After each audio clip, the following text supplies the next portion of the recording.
Allahumma salli ala Sayyidina Muhammad wa ala alihi wa ashabihi jama'in wa ba'du.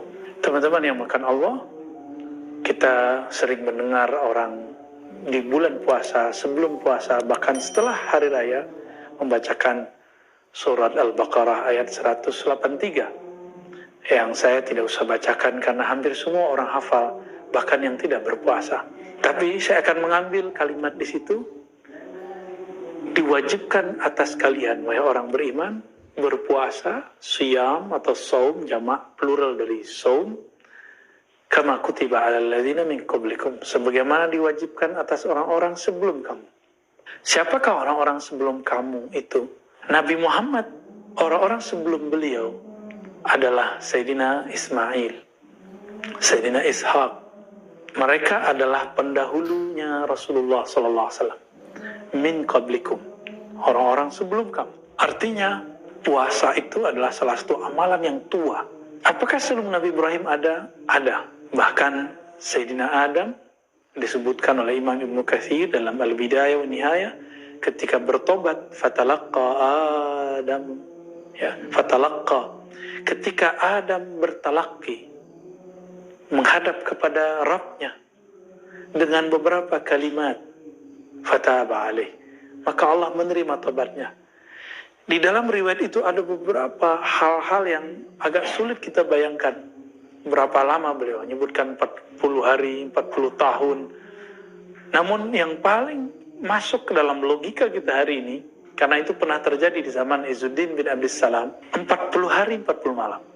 Bahkan dalam Bible sendiri, orang-orang Israeliat sangat paham ini. Nabi Musa di dalam Gua Tursina itu tidak makan, tidak minum arba'ina yauman, 40 hari. Kenapa digenapkan dari 30 jadi 40? Karena beliau mencuci mulutnya karena merasa bau disebabkan oleh berpuasa. Dan itu riwayatnya sahih. Teman-teman yang makan Allah, maka yang pertama berpuasa di muka bumi ini adalah Sayyidina Adam.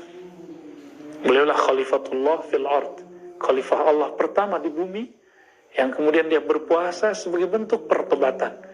Jadi puasa itu adalah bentuk cara kembali kepada Allah dengan cara memutuskan hubungan diri dari selain Allah.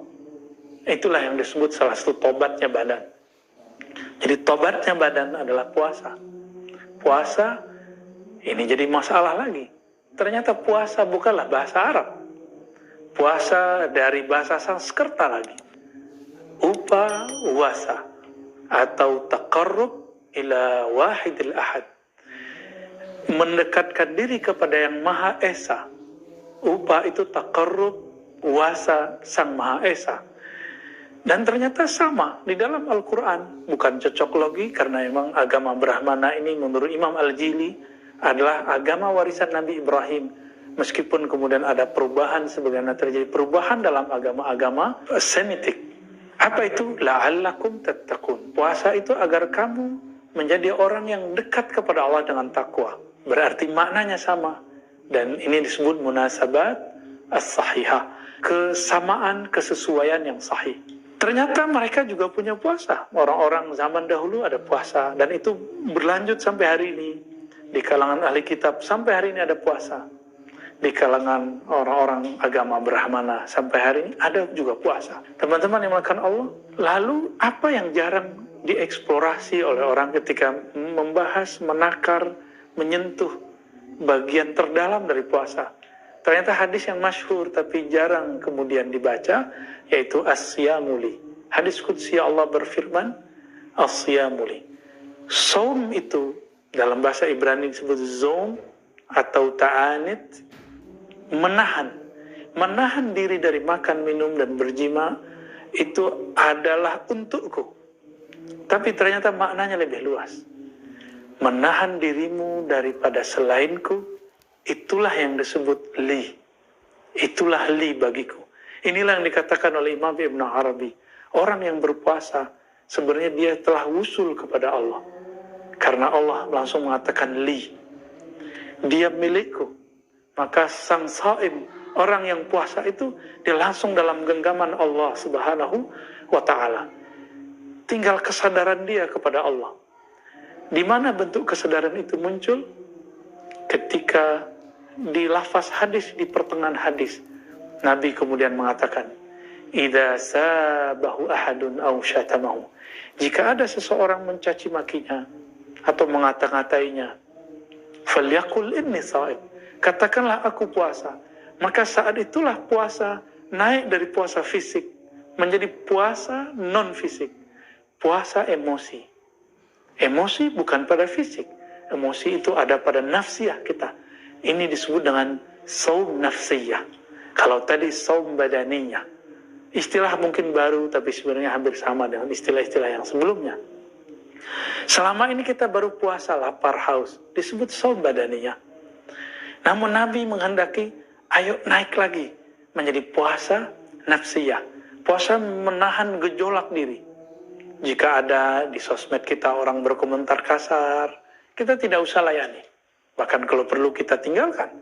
Jika terganggu, blokir saja. Supaya tidak mengganggu layar-layar indah yang kita lihat setiap hari itu. Teman-teman yang melakukan Allah. Namun kemudian kita kembali ke hadis yang tadi. Nabi mengatakan, orang yang berpuasa itu bau mulutnya lebih harum di sisi Allah, bukan di sisi makhluk. Daripada apa? Daripada rihil misik, daripada kesturi. Apakah ini bau harum yang fisik? Tentu tidak. Nabi SAW lagi berbicara keharuman rohani. Keharuman yang dulu Sayyidina Musa pernah terlewatkan. Jadi beliau ketika 30 hari tercium olehnya bau mulutnya, lalu beliau bersiwak. Apa kata Allah lewat malaikat? Engkau sempurnakan 10 hari lagi. Itu sebabnya Nabiullah Musa mengenapkan menjadi 40 hari. Karena beliau terganggu oleh bau mulutnya. Padahal Allah suka dengan bau mulut itu. Sahabat-sahabat yang dimakan Allah, maka 3 poin di hadis ini. Pertama, Allah mengatakan, puasamu itu puasa apa? Inilah puasa yang boleh kita sebut puasa qalbu, puasa ruh. Puasa qalbu dan ruh yang membuang selain Allah dari dirinya, dari dalam qalbunya. Inilah yang kemudian membuat Allah mengatakan, kamu milikku. Dan yang kedua, puasa nafsiyah. Puasa orang-orang yang menjaga dirinya dari gejolak hawa nafsunya. Dan yang ketiga, rahasia puasa itu membuat bau mulutnya harum. Karena orang-orang yang berpuasa, dia tidak mengatakan kata-kata yang kasar. Dia tidak menggosipkan orang lain. Dia tidak merendahkan orang lain. Inilah keharuman hakiki dari orang-orang yang saim. Mari capai puasa seperti ini. Puasa yang Allah mau, puasa yang Nabi terapkan. Nabi khuluqul Quran. Itulah hakikat puasa Nabi sallallahu alaihi wasallam. Semoga kita sampai kepada tarafat. Sallallahu alaihi Muhammad. Assalamualaikum warahmatullahi wabarakatuh.